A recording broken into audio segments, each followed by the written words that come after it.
안녕하세요. 건강하게 100세까지 한약 건강강좌 차창민입니다. 오늘은 당뇨병에 대해서 이야기를 드리도록 하겠습니다. 일단 그 당뇨병의 정의에 대해서 여러분들에게 알려드리겠습니다. 인슐린 분비의 절대 또는 상대적 부족이나 인슐린 표적 세포에서 인슐린의 생물학적 효과 감소로 인하여 발생되는 고혈당 상태 및 이에 수반되는 대사장애가 장기간 지속되는 상태로 특징 지어지는 질환을 당뇨병이라고 할 수 있습니다. 보통 인슐린의 감소와 인슐린 작용의 결함이 동일 환자에게 흔히 같이 존재합니다. 당뇨병에서 가장 중요한 것은 인슐린이라고 볼 수 있습니다. 간단하게 인슐린에 대해서 알아보도록 하겠습니다. 포도당을 포함한 탄수화물의 대사뿐만 아니라 지방과 단백질의 대사에도 깊이 관여하여 신체 전반적인 연료 대사를 조절하는 주요 호르몬을 인슐린이라고 합니다. 췌장의 베타세포에서 합성이 되고 랑게르한스 섬의 베타세포에서 생성이 됩니다. 인슐린이 표적 장기의 세포막에 있는 수용체와 결합하여 시작되는데 동물의 거의 모든 장기 세포에 인슐린 수용체가 발견되고 있고 지방 조직, 간, 근육에 고농도의 수용체가 존재합니다. 인슐린이 어떻게 작용하는지 알려드리도록 하겠습니다. 혈액 속에 글루코스가 이렇게 돌아다니게 되면 인슐린이 세포 안에 있는 인슐린 리셉터에 결합을 하게 됩니다. 인슐린 리셉터에 결합이 되면 저희들 혈당을 받아들일 수 있는 글루코스 채널이 열리게 됩니다. 그래서 외부에 있는 글루코스가 세포 내로 들어오게 돼서 세포의 에너지로 쓰여지게 됩니다. 이게 뭐 정상적인 저희들 인슐린 작용이라고 볼 수가 있습니다. 당뇨병의 원인 및 분류에 대해서 설명을 드리도록 하겠습니다. 크게 그 당뇨병은 두 가지로 나눌 수가 있습니다. 1형 당뇨병, 2형 당뇨병으로 나눌 수가 있는데 1형은 뭐 쉽게 얘기해 드리면 인슐린 자체가 분비가 되지 않는 당뇨병을 얘기합니다. 그래서 자가 면역 이상에 의해서 췌장의 베타 세포가 파괴되는 원인이 되어서 인슐린이 분비가 되지 않는 상태를 얘기할 수가 있습니다. 2형은 인슐린은 분비는 되나 양이 적게 나오거나 인슐린 저항성이 높아져서 인슐린이 제대로 작용을 하지 않는 당뇨병을 얘기합니다. 두 개를 비교를 해보면 2형 당뇨병은 1형 당뇨병은 2형 당뇨병에 비해서 좀 적은 편입니다. 2형 당뇨병은 유전성이 좀 많이 높은 그런 상태가 있습니다. 그리고 1형 당뇨병은 주로 젊은 층에서 잘 나타나고 2형 당뇨병은 40세 이상에서 점점 서서히 나타나는 경우들이 많습니다. 1형 당뇨병은 비만과 별도의 관계가 그렇게 심하진 않고 2형 당뇨병은 비만이 많고 인슐린의 저항성이 악화되는 특징을 보입니다. 그리고 자가항체를 띠는 것은 1형 당뇨병의 특징이라고 볼 수가 있습니다. 그리고 1형 당뇨병은 좀 급격하게 발생하면서 완만하게 진행되는 과정을 거치는데 2형 당뇨병은 서서히 나타나면서 발병 시기가 명확하지 않는 특징이 있습니다. 아까도 얘기 드렸듯이 당뇨병의 원인에 대해서 1형과 2형을 구분해서 설명을 드렸습니다. 1형 자체는 인슐린 자체가 전혀 분비가 되지 않는 병을 말씀을 드리고 2형은 인슐린은 분비가 되지만 양이 적거나 인슐린 작용을 제대로 하지 못하는 것을 이야기 드립니다. 그래서 당뇨병의 전체적인 큰 원인을 보면 요즘 서구화가 돼서 식사 습관이 서구화가 돼가지고 고열량, 고지방, 고단백의 식단을 추구하거나 아니면 운동 부족이거나 스트레스에 의해서 환경적인 요인에 의해서 크게 나타나는 경우가 많습니다. 이 외에도 특정 유전자 결함으로 인해서 당뇨병이 생길 수가 있고 췌장 수술이나 간염, 약제에 의해서도 발생이 될 수가 있습니다. 그림을 보시면은 간단하게 저희들 그 정상적인 작용과 그 다음에 1형 당뇨병의 특징, 2형 당뇨병의 특징을 알 수가 있습니다. 정상적인 부분에서는 뭐 아까 처음에도 얘기 드렸듯이 베타 세포에서 인슐린이 정상적으로 양이 충분히 분비가 돼서 인슐린 리셉터에 작용을 해서 저희들 그 글루코즈 채널이 정상적으로 열리는 것을 볼 수가 있습니다. 1형 당뇨병에서는 아예 베타 세포가 파괴가 되면서 인슐린이 분비가 제대로 잘 안 되는 그런 상태가 보입니다. 2형 당뇨병에서는 아까 얘기한 대로 인슐린은 어느 정도 분비가 되지만 인슐린 리세터에서 인슐린을 제대로 받아들이지 못하거나 아니면 받아들인다고 하더라도 저희들 글루코즈 채널이 제대로 열리지 않는 작용을 합니다. 그래서 뭐 비유적으로 표현하자면 인슐린이 열쇠와 같다고 생각을 하시면 될 것 같습니다. 그래서 공장에서 열쇠를 제대로 잘 만들어 내는지 그 열쇠 자체를 못 만드는 것은 일형이라고 생각을 하시면 될 것 같고, 열쇠는 만들어지지만 열쇠 구멍이랑 잘 안 맞는 것, 아니면은 자물쇠가 고장이 나서 열리지 않는 것, 이것이 이형이라고 볼 수가 있을 것 같습니다. 이런 당뇨병이 나타나면 증상은 어떤 식으로 나타나는지 그림을 한번 보시면 될 것 같습니다. 첫 번째, 세포 내의 활성도가 줄어들기 때문에 세포들이 힘을 잃고 전체적으로 체중이 감소가 됩니다. 그리고 제대로 된 기능들을 하지 못하기 때문에 특히 시신경이나 이런 부분에서 크게 문제가 나타날 수가 있습니다. 그래서 시야가 이상이 생기고, 그 다음에 몸의 수분 상태 조절이 제대로 잘 안 되기 때문에 단뇨가 생기고, 그 다음에 피가 제대로 작용을 못하기 때문에 조직이 재생이 잘 안 되므로 더딘 상처 회복이 나타날 수가 있습니다. 그리고 항상 갈증을 잘 느낄 수가 있고요. 그 다음에 피로가 잘 나타납니다. 그래서 뭐 체중 감소, 단뇨, 구갈이 당뇨병의 3대 큰 특징이라고 볼 수가 있을 것 같습니다. 당뇨병의 진단은 혈액 검사를 통해서 진단을 이룹니다. 증상이 없는 경우 8시간 이상 금식을 하고 공복 시에 혈당이 저희들이 126mg/dL 이상이거나 경구당 부하 검사 2시간 후에 혈당이 200mg/dL 이상인 경우에는 저희들 당뇨로 인지를 합니다. 그리고 당뇨의 전형적인 증상, 아까 얘기 드렸듯이 물을 많이 마시거나 소변이 많아지거나 체중이 감소되는 경우에 식사와 무관하게 측정한 혈당이 200mg/dL 이상일 때 당뇨로 진단을 내릴 수가 있습니다. 당화 혈색소는 6.5% 이상 됐을 때 당뇨 진단을 내릴 수가 있습니다. 뭐 아까도 얘기했듯이 당뇨의 검사는 공복 혈당 검사가 있고 경구 당 부하 검사가 있습니다. 공복 혈당은 공복이 8시간 이상 금식을 한 후에 검사를 했을 때 수치를 보는 것이고, 경구 당 부하 검사는 저희들 뭐 어떤 당이 들어왔을 때 작용하는 게 다 다르기 때문에 75g 포도당을 마신 후에 2시간 뒤에 혈당이 어떻게 생기는지 체크를 하는 겁니다. 당뇨병의 예후는 인슐린이 부족했을 때 갑자기 급성적으로 합병증이 나타날 수가 있습니다. 급성 합병증에는 당뇨병성 케톤산증과 고혈당성 고삼투압 증후군으로 즉각적인 치료가 필요하며 적절히 치료하지 않으면 치명적입니다. 심한 경우에는 의식을 잃을 수 있고 사망에 이를 수도 있습니다. 그리고 만성 합병증으로는 미세혈관 질환 합병증으로 망막병증, 신장병증, 신경병증 등이 있고, 대혈관 질환 합병증으로는 광상동맥질환, 말초동맥질환, 뇌혈관 질환들이 있습니다. 당뇨병이란 것은 쉽게 얘기 드리면 그 피가 탁해지는 질환이라고 생각하시면 됩니다. 피가 탁해져서 저희들 제대로 저희들 조직을 재생을 하지 못하기 때문에 염증성 질환들이 잘 나타날 수 있다고 판단하시면 될 것 같습니다. 그리고 당뇨병의 예방은 뭐니 해도 운동 습관과 식이 습관이 중요하다고 생각하시면 됩니다. 체중만 잘 감량을 하시더라도 저희들 제2형 당뇨병의 발병은 굉장히 많이 예방을 할 수가 있다고 생각을 하시면 될 것 같습니다. 당뇨의 치료는 일단 1형 당뇨병인 경우에는 앞에서도 얘기드렸듯이 인슐린 자체가 나오지 않는 병이므로 어쩔 수 없이 인슐린의 치료가 필요합니다. 인슐린 주사가 필요하고요. 2형 당뇨병의 경우에는 아까도 설명드렸듯이 주로 대사질환에 의해서 생기는 병이라고 보시면 되니까 생활 습관 교정이 굉장히 중요합니다. 생활 습관으로도 되지 않는 경우에 추가적으로 약물 투여가 필요하다고 볼 수가 있습니다.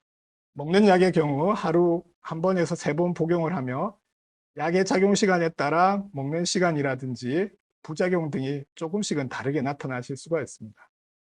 그러면 서양의학에서 치료하는 방법에 대해서 하나하나 한번 알아보도록 하겠습니다. 첫 번째 인슐린 요법.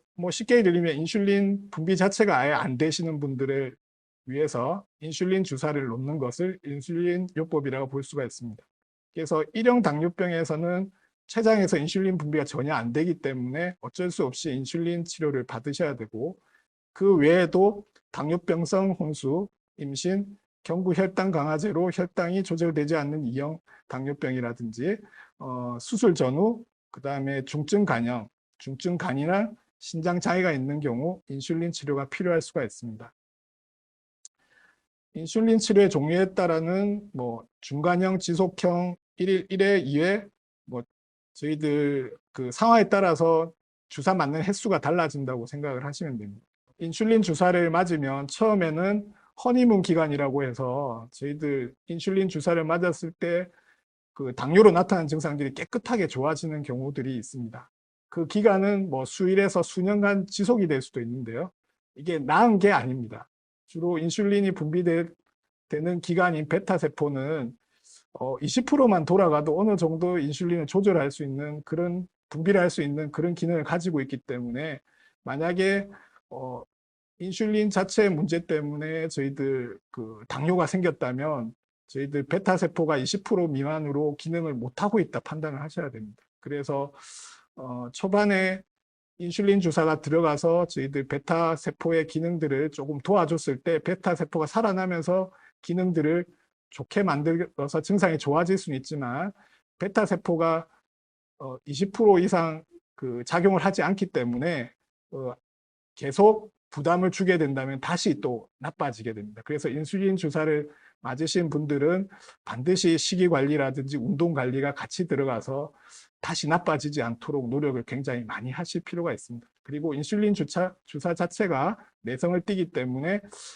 인슐린 주사를 오랫동안 맞으신 분들은 특히나 더 조심해서 생활 관리가 하실 필요가 있을 것 같습니다. 그리고 두 번째로 먹는 저희들 당뇨 치료제에 대해서 하나하나 알아보도록 하겠습니다. 인슐린 감수성 개선제라는 게 있습니다. 이거는 아까도 얘기했듯이 인슐린은 제대로 분비가 되거나 분비량이 좀 적은데 인슐린 자체가 작용을 제대로 잘 하지 않을 때, 특히 인슐린 리셉터에서 제대로 반응을 하지 않을 때 그 감수성을 좀 높여주는 그런 치료제라고 생각하시면 됩니다. 그래서 단독으로 복용 시에는 저혈당이 나타나는 상태가 없기 때문에 좀 안정된 치료약이라고 볼 수도 있을 것 같습니다. 그리고 인슐린 자체를 좀 분비를 촉진시키는 제제들이 있습니다. 이 제제는 아무래도 많이 쓰게 되면 인슐린 양이 늘어나기 때문에 저혈당이라든지 체중 증가의 부작용을 가질 수가 있습니다. 그래서 철저하게 그 혈당을 체크를 잘 하시면서 경구용 그 약제를 쓰셔야 될 것 같습니다. 당뇨병의 치료 목표는 자각 증상을 개선시키고 정상 혈당 수준을 유지하고, 그 다음에 표준 체중을 유지하는 게 굉장히 중요합니다. 그리고 정상 혈중 지질치를 유지시키고, 그리고 합병증이 예방되도록 하는 것이 좋습니다. 이런 것을 통해서 거의 정상적인 생활을 영위할 수 있는 게 최종 목표라고 생각하시면 됩니다.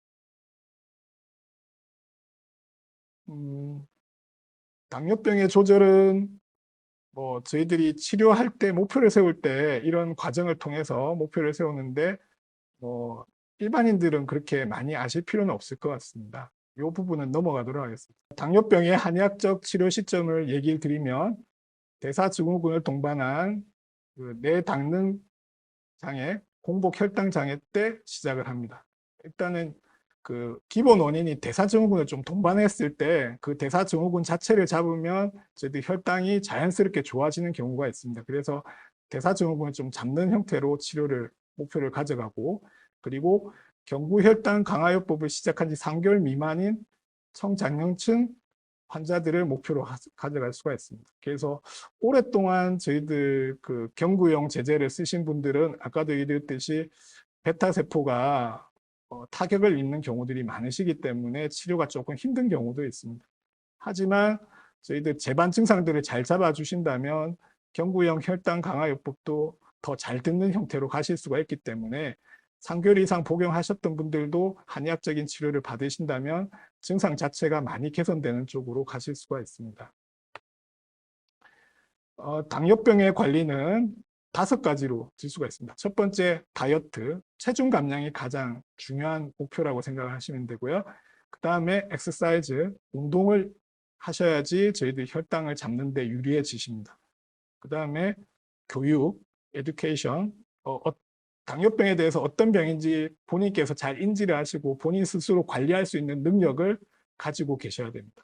그리고 약물을 통해서 저희들 당뇨가 관리가 돼야 되고 셀프 모니터링, 본인 스스로 자기 혈당을 체크하면서 거기에 맞게 생활할 수 있는 법을 익히셔야 됩니다.